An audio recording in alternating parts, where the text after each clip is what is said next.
గత 14 నుంచి 19 వరకు ఒక విధానంలో ఉంటే 19 నుంచి 24 వరకు చాలా విపరీతంగా ఎర్రచందనం స్మగ్లింగ్ జరిగింది. అంటే ఉదాహరణకి ఒక సంవత్సరం అటు ఇటుగా అంటే ఇది మీ దృష్టికి తీసుకురావడానికి పొద్దున డిపోలోకి వెళ్తే నేను అక్కడ ఉన్నది దాదాపు 2,60,000 దొంగలు ఉన్నాయి, ఎర్రచందనం దొంగలు. రెడ్ శాండర్స్ ని ఎవరైతే సపోర్ట్ చేస్తున్నారో మీరు స్మగ్లర్స్ కావచ్చు, కొట్టేసే వాళ్ళు కావచ్చు, కింగ్ పిన్స్ కావచ్చు. It's a very firm warning to you all. Operation Kagar లాంటిది ఎక్స్ట్రీమ్ లెఫ్ట్ వింగ్ ఎక్స్ట్రీజం నే హ్యాండిల్ చేయగలిగినప్పుడు ఈ కంట్రీ ఒక ఐడియాలజికల్ బేస్డ్ ఉన్న వాళ్లే కూర్చోబెట్టి కష్టమైపోతున్న లొంగిపోతున్నప్పుడు మిమ్మల్ని తాట తీసి కూర్చోబెట్టేస్తాం స్మగ్లర్లందరినీ. It's just a political will అంతే. మీరు కనుక ఇదే పనిగా చేస్తే 6 to 9 months ఆర్ 1 year అదే పని ఆపరేషన్ పెడతాం మీ అందరికి. మీరు స్వచ్ఛందంగా ఆపారా మంచిది, మీరు ఆపలేదా ఒక 1 year 1.5 year ప్రత్యేకమైన special zone special operation create చేసి మళ్ళీ రెడ్ శాండర్స్ ఎవడన్నా తిరగాలి చెట్టు కొట్టాలంటే కూడా భయపెట్టే స్థితికి మేము తీసుకొస్తాం.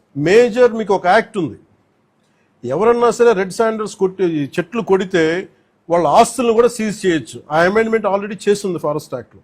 సో మీ అందరూ కూడా మర్యాదగా మీరు వెనక్కి వెళ్ళిపోయి వేరే పనులు చూసుకుంటారా లేదా ఇవే చేస్తారనేది చాయిస్ ఇస్ యువర్స్. ఎందుకంటే వన్స్ మేము ఆపరేషన్ స్టార్ట్ చేసినప్పుడు మటుకు ముఖ్యమంత్రి గారి దృష్టికి తీసుకెళ్తాం. ఆల్రెడీ ఆయన స్టార్ట్ చేశారు. ఇవన్నీ కాకుండా మేము బోల్డ్గా నరికేస్తాం, మమ్మల్ని ఎవరు ఆపర్ ఏం చేయరంటే ఇది ఒక ఎన్డీఏ గవర్నమెంట్ గుర్తుపెట్టుకోండి.